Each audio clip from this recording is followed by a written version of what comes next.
¿Qué tal, amigos? Estamos de regreso en el último corte de Ideología, comentando las ideas. El día de hoy hemos tenido un programa sumamente interesante, tocando temas laborales en relación sobre todo a las modificaciones que se dieron en el año de 2008, si no mal recuerdo, en la Ley Federal del Trabajo. Fue en el 2012. En el 2012, perdón, en el año de 2012, tenemos 2 años con estas modificaciones. Sí. Estamos todavía viendo que situaciones van a surgir a raíz de esta modificación. Y bueno, sobre todo me llama una pregunta, maestro. ¿Qué pasa cuando yo tengo una empresa de nueva apertura, voy a contratar personal? ¿Cuál es la manera en que puedo revisar que esa relación que va a iniciar, esa relación laboral que va a iniciar, se dé de manera correcta y no vaya a tener yo después una situación de una demanda o de riesgo? Mira,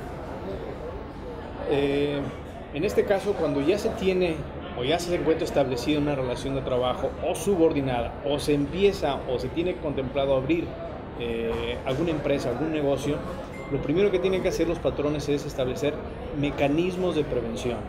Y estos mecanismos de prevención son prácticamente muy simples y que sí puede tener algún beneficio, pero sobre todo de protección para el patrón en el caso de que tengan alguna diferencia o alguna problemática con el trabajador. Y estos mecanismos de prevención son muy simples. Establecer cómo van a ser las condiciones de la relación de trabajo, de la relación subordinada. Y primero es un contrato individual donde se establezcan cuáles son las obligaciones y cuáles son las actividades, el horario, el salario, la jornada, etcétera. Todas las condiciones de trabajo establecidas en un documento.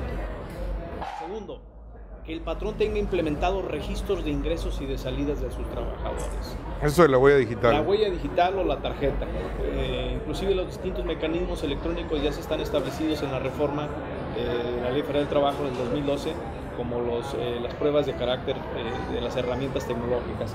Y tercero, que todos los trabajadores firmen su nómina de manera puntual, si es semanal, si es quincenal o si es mensual, junto con todos los beneficios y las prerrogativas, pero que la firmen. Y así ya de esta manera el patrón ya tiene un antecedente de las condiciones, de la jornada y sobre todo las condiciones de trabajo, porque si no, volvemos otra vez, queda totalmente supeditado lo que diga el trabajador, y el trabajador lo que diga en la demanda va a ser casi una verdad para que tome en cuenta la autoridad en el momento de resolver. Y con algunos abogados tuvieron 100 horas extras, trabajaban sábados y domingos, ¿no? Y hay este abuso. Sí, inclusive hasta ya hay criterios que han resuelto los tribunales colegiados en materia de jurisprudencia diciendo que hay jornadas extraordinarias inverosímiles. Dice, es imposible que tú tengas 18 horas como actividad laboral o que tengas un salario de una actividad de albañil de 80,000 pesos mensuales. O sea, dicen, hay salarios inverosímiles y hay jornadas inverosímiles. Ahora, una vez establecidas las condiciones de prevención para el patrón, una vez que se decide dar por terminada la relación, si bien es cierto que en muchos despachos o en muchas empresas tienen la costumbre que el encargado de recursos humanos o el contador inclusive se encarga de hacerle un finiquito al trabajador. Un finiquito, ¿sabes qué? De acuerdo a lo que las prestaciones que te dice la ley te corresponde tanto, fírmame aquí tu finiquito. Este finiquito en muchas ocasiones queda sujeto a que la autoridad lo valide. Y aquí es donde queda abierta la posibilidad para que el trabajador acuda y de manera, digamos, abusiva o excesiva, presente condiciones totalmente diferentes y diciendo que fue despedido de manera injustificada sin señalar nunca que ya presentó su finiquito. Y aquí el patrón tiene 2 obligaciones: primero, acudir a contestar, y segundo, contratar un abogado especialista. Y aquí sí, déjame insistir, que sea en materia laboral. Sí, por supuesto. Porque si llega un civilista o un penalista, me lo van a hacer pedazos, desafortunadamente. Y ese es un tema que qué bueno que lo mencionas, porque es importante. En ocasiones no dimensionamos esta parte de la prevención. Realizamos los contratos porque ya los traía yo de alguna empresa, porque tomé un contrato que me habían dado a mí, lo redacté yo, que soy contador.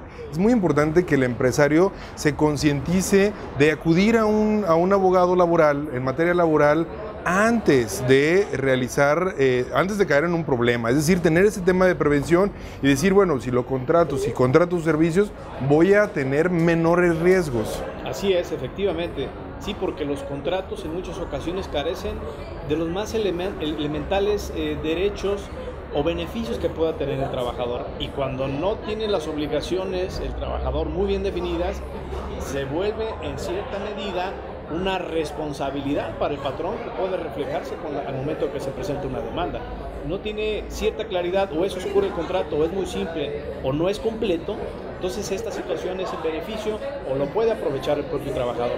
Y todavía más, te repito, cuando se toma la decisión de dar por terminada la relación de manera individual o de manera acordada entre patrón y trabajador, lo más recomendable siempre para evitar una posible posterior demanda es que acudan ante la Junta y ahí ratifiquen este finiquito. Entonces sí, la Junta va a validar que el trabajador no se le esté limitando algunos derechos o beneficios que se establecen en la propia ley. Ahí se ratifica, lo único que les va a costar tiempo es hacer filas, si es que hay mucha gente, pero no les quita más de 5 minutos. Fíjate nada más, ¿no? Y claro, bueno, el hecho de trasladarse y llevar al trabajador, porque si no, sí tiene un riesgo enorme, aún con el finiquito, de que posteriormente le llegue la demanda. Una pregunta que me hacen constantemente los clientes, los empresarios es, ¿qué pasa con el reglamento interno de trabajo? ¿Tengo que registrarlo en la Junta? ¿No tengo que registrarlo? ¿Tengo que ponerlo en un lugar visible? Normalmente no sabemos cómo actuar ante un reglamento interno de trabajo. Mira, aquí vamos a la otra situación que contempla la Ley Federal del Trabajo, que es las relaciones de carácter colectivo. El beneficio que tiene el patrón de registrar el reglamento interior del trabajo es que puede tener cierto control en las actividades que desarrollen sus trabajadores. Por ejemplo, si las actividades requieren que el trabajador esté permanentemente en una situación de análisis de un antidoping o de una alcoholemia por la actividad que desarrolla, y si está dentro del reglamento interior del trabajo, el trabajador tiene la obligación, porque de otra manera, si surge alguna situación por ahí de alguna irregularidad, se puede dar una situación de justificar de manera, separar de manera justificada al trabajador o terminar esa relación de manera justificada. Ahora, ¿cómo se tiene que registrar un reglamento interior? Generalmente el reglamento interior viene a ser un contrapeso o un equilibrio del contrato colectivo. Y en este caso el contrato colectivo se firma con el sindicato. El reglamento interior de trabajo lo tiene que conformar una comisión que debe estar elaborado por representantes del trabajador, por representantes del patrón y registrado ante la autoridad. Y generalmente el representante de trabajadores del sindicato, si no por 2 o 3 trabajadores de la empresa. Y aquí sí, el reglamento se establecen las obligaciones que tiene el trabajador como medidas de seguridad, utilizar casco, utilizar cierta herramienta, claro, tener ciertos cuidados en sus conductas, en sus actividades, en su relación con los demás. Por ejemplo, con la reforma ya está castigado lo que es el acoso y el hostigamiento, tanto los trabajadores hacia otros trabajadores o otras personas como de los patrones hacia los trabajadores.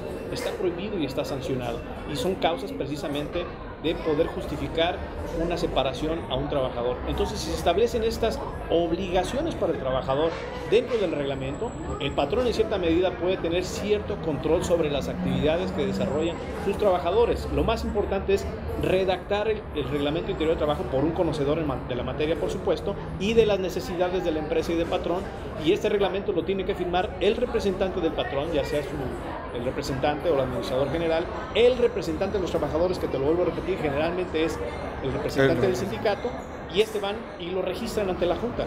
Y claro, el reglamento tiene la obligación de estar a disposición en lugares visibles, porque de otra manera le llega una visita de inspección, y la inspección del trabajo de las dependencias públicas y estatales van y le revisan al patrón todo, que esté dado de alta el trabajador al Seguro Social, que tengan oportunamente pagadas sus prestaciones, que estén documentadas sus relaciones, y sobre todo en los casos que tengan la obligación de que tengan a la vista el reglamento interior de trabajo.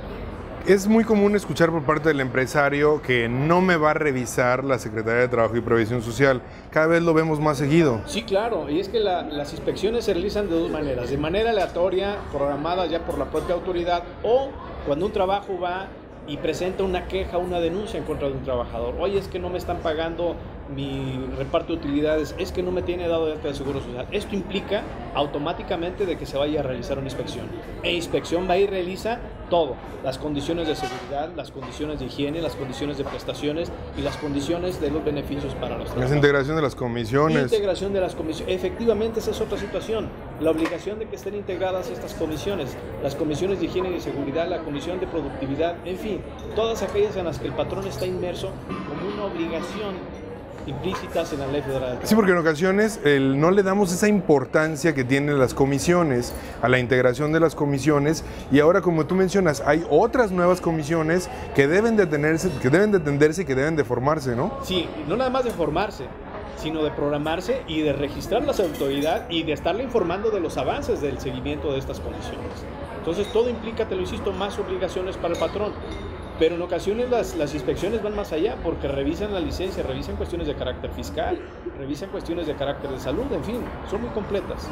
Amigos, como ustedes pueden ver, son muchas las situaciones a las que está expuesto un empleador, un empresario, un emprendedor, y deben de estar atentos a poder cumplir con las obligaciones que establece la Ley Federal del Trabajo, pero además, como ustedes bien saben, de las otras obligaciones inherentes a una relación de subordinación, a una relación obrero-patronal, como es la propia Ley del Seguro Social y en este caso, como lo mencionaba, la Ley Federal del Trabajo.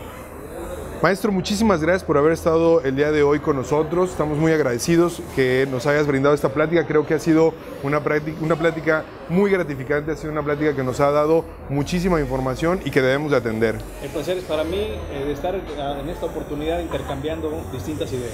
Muchas gracias. Muchísimas gracias, amigos. Recordarles que estamos transmitiendo el día de hoy desde la ciudad de Guadalajara en las instalaciones de este precioso lugar que es el 100 Montaditos aquí en Chapultepec número 208. Recordarles que hay una nueva apertura de 100 Montaditos en la ciudad de Mexicali, donde nos ven en el canal 44, en MIC Canal 44 y por supuesto en otras latitudes del país. Hay 15 sucursales, por favor acudan, la comida es muy rica, es comida española, bebidas refrescantes y bueno, muchísimas gracias por haber estado el día de hoy con nosotros en Ideología, comentando las ideas. Espero verlos en una nueva emisión. Mi nombre es Rodrigo Medina, hasta luego.